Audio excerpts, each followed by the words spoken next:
முன்னாள் இந்திய பிரதமர் ஜவஹர்லால் நேருவுடைய முதல் அதிகாரப்பூர்வ இல்லம் இப்போ நாட்டின் மிகவும் விலை உயர்ந்த குடியிருப்பு சொத்தா சாதனை படைக்க இருக்கு. புதுடெல்லியில மதிப்புமிக்க லுடியன்ஸ் பங்களா மண்டலத்தில் இருக்கிற இந்த வரலாற்று சிறப்பு மிக்க இல்லம் 1100 கோடிக்கு விற்பனை செய்யப்பட இருக்கிறதா தகவல்கள் வெளியாகிருக்கு. உள்நாட்டு குளிர்பான துறையில வலுவான இருப்பு கொண்ட ஒரு தொழிலதிபர் இந்த சொத்தை வாங்குறதுக்கு ஒப்பந்தம் செஞ்சிருக்கிறதா சொல்றாங்க. இந்த சொத்துடைய விவரங்களை பார்ப்போம்.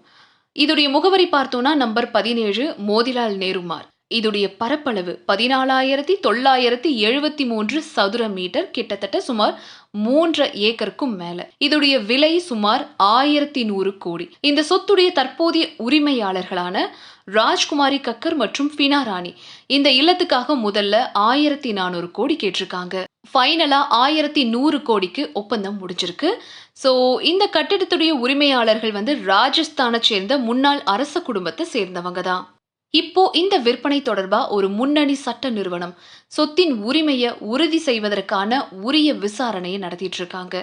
இந்த விசாரணையின் ஒரு பகுதியா பொது அறிவிப்பு வெளியிடப்பட்டிருக்கு. அந்த அறிவிப்புல எங்களுடைய வாடிக்கையாளர் மோதிலால் நேரு மார்க் அப்படின்ற இடத்துல இருக்கிற குடியிருப்பு சொத்தை வாங்க விரும்புறாங்க.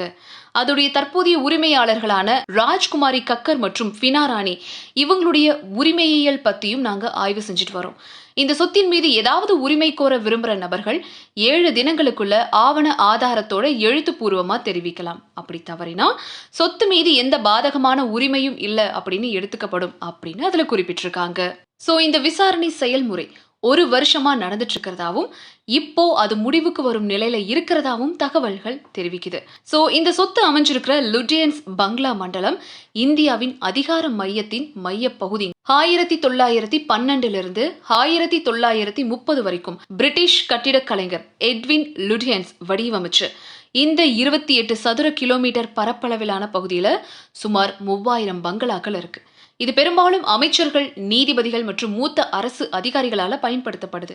இந்த வரலாற்று சிறப்பு மிக்க மற்றும் ரொம்பவும் பாதுகாக்கப்பட்ட பகுதியில சுமார் 600 சொத்துக்கள் இந்தியாவின் சில செல்வந்தர்களுக்கு சொந்தமானது. சோ இந்த ஒப்பந்தம் நாட்டின் ரியல் எஸ்டேட் சந்தையில ஒரு புதிய சாதனையை படைக்கிறதோட இந்திய தலைநகரின் பிரீமியம் சொத்துக்களின் மதிப்பு